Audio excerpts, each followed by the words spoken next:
సరే ఇందాక మీరన్నట్లు మీరు బీసీ కమిషన్ ఒకప్పటి చైర్మన్.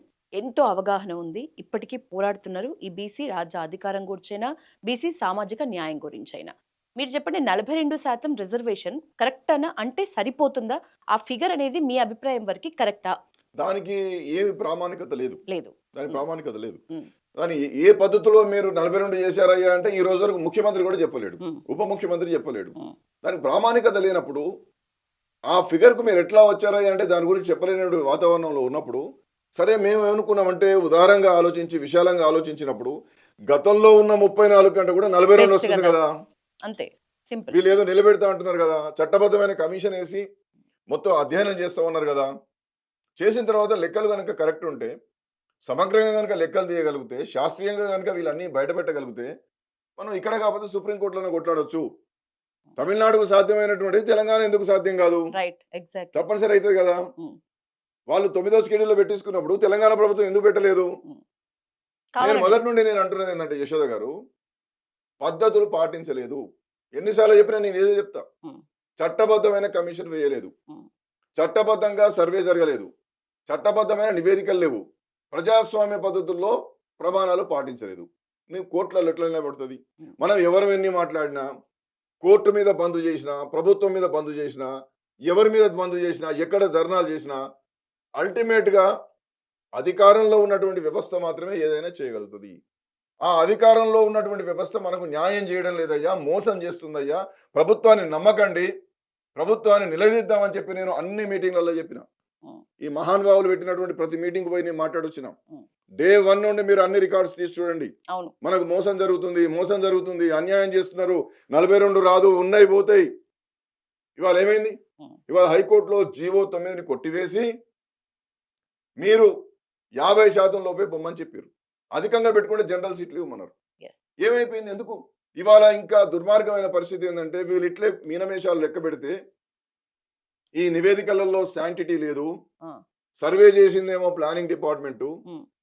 రిపోర్ట్ ఇచ్చిందేమో డెడికేటెడ్ కమిషను. హ్మ్. దీన్ని విశ్లేషించిందేమో వర్కింగ్ గ్రూపు. హ్మ్. ఒకరికొకరికి సంబంధం లేదు. హ్మ్. అసలు స్వతంత్రంగా వ్యవహరించాల్సినటువంటి డెడికేటెడ్ కమిషను అధ్యయనం చేసి, హ్మ్. మూలాల్లోకి వెళ్లి రాజకీయ వెనుకబాటుతనాన్ని నిర్ధారించడంలో చేసినటువంటి కార్యక్రమం ఏం లేదు.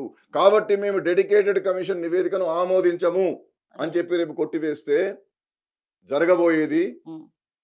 మొత్తం రిజర్వేషన్‌లలో ఎస్సీ, ఎస్టీ రిజర్వేషన్‌లు ఇచ్చి బీసీలకు రిజర్వేషన్‌లు లేకుండా హ్మ్. జనరల్ కేటగరీగా తీసుకొని ఎన్నికలకు పొమ్మనేటటువంటి ప్రమాదం ఈ రాష్ట్రంలో పొంచి ఉన్నది. ఆ ప్రమాదం గురించి కాంగ్రెస్ ఎందుకు అలర్ట్ అవ్వలేదు సార్? అంటే బీసీ లోకం ఏం చిన్నది లేదు. చాలా పెద్ద లోకం ఉంది బీసీ సమాజం. అట్లాంటప్పుడు ప్రభుత్వం ఈ మాత్రం అంటే బీసీ ఓట్లు మనకు రాకుండా ఉంటే నెక్స్ట్ గవర్నమెంట్ ఫార్మ్ అవ్వదనే ఒక భయం కాంగ్రెస్ ప్రభుత్వంలో ఎందుకు లేదు? ఇప్పుడు వాళ్ళకి ఏముందంటే యశోద గారు మొదటి నుండి కూడా మేము చేసేది బరాబర్ చేస్తున్నాం. హ్మ్. పర్ఫెక్ట్ చేస్తున్నాం. హ్మ్. కోర్టు కొట్టేసింది. కాబట్టి ఓట్లు మాకేయండి. హ్మ్. కోర్టు మీద నెపం నెట్టి ఓట్లు దండుకొని మళ్ళీ స్థానిక సంస్థల్లో గెలుస్తాం ఈజీగా. హ్మ్. ఇంత బలమైనటువంటి ఉద్యమం ఈ రాష్ట్రంలో తయారవుతుందని అనుకోలే వాళ్ళు. హ్మ్. ఒకవేళ మాట్లాడితే ఏమైంది? గవర్నర్ గారి దగ్గర ఆపినప్పుడో, రాష్ట్రపతి గారి దగ్గర ఆపినప్పుడో బీజేపీ మీద నెట్టేద్దాం. హ్మ్. బీజేపీని దోషిగా నిలబెడదాం కోర్టులో. హ్మ్. తెలంగాణ రాష్ట్రంలో బీజేపీ అధికారంలో ఉన్నదా? లేదు. సుప్రీం కోర్టులో మరి గవర్నర్ రాష్ట్రపతి గారి దగ్గర ఆపినప్పుడు రాష్ట్రపతి గారిని ఇన్‌ఫ్లూయెన్స్ చేసి ఇప్పించేటటువంటి పరిస్థితిలో బీజేపీ ఉంటదా? లేదు. నేను కేంద్రంలో ఉంది గదా సార్! అవునండి కేంద్రంలో ఉన్నది. హ్మ్. కానీ నువ్వు పంపించాల్సినటువంటి పద్ధతులు కరెక్ట్‌గా పంపితే హ్మ్. మేడం ఎందుకివ్వరు? హ్మ్. ఇవ్వకపోతే నువ్వు రిట్ ఆఫ్ మేడమ్ చెప్పి తెచ్చుకోపో ఎవడొద్దంటాండు? హ్మ్. తమిళనాడుకు సుప్రీం కోర్ట్ ఒక జడ్జిమెంట్ ఇచ్చింది కదా! హ్మ్. మరి నీకు కూడా అదే ఇస్తది. హ్మ్. అసలు నువ్వు పద్ధతి ప్రకారం పోతే కదా! హ్మ్. చట్టబద్ధమైనటువంటి కమిషనే నువ్వు వేయనప్పుడు, హ్మ్. చట్టబద్ధమైన సర్వేనే జరగనప్పుడు, రాజకీయ వెనుకబాటుతనాన్ని సమగ్రంగా నువ్వు పరిశీలించి ముందుకు పోనప్పుడు, నువ్వు గవర్నర్ గారి దగ్గరికి పంపుతేంది, రాష్ట్రపతి గారి దగ్గరికి పోతేంది, హైకోర్టుకు పోతేంది, సుప్రీం కోర్టుకు పోతేంది. హ్మ్. ఇక్కడ జీవో 9 స్ట్రక్ డౌన్ చేసింది హైకోర్టు. హ్మ్. నువ్వు సుప్రీం కోర్టుకు పోయినావు. హ్మ్. మరి ఏమైంది? హ్మ్. ఏమైంది చెప్పండి? కాబట్టి ఇవాళ పద్ధతులన్నీ కరెక్ట్ పాటించకుండా మీరు బీజేపీని దోషిగా పెట్టే ప్రయత్నం చేస్తున్నారు. నేను ఈ విషయాలు కూడా చాలా సార్లు చెప్పిన. హ్మ్.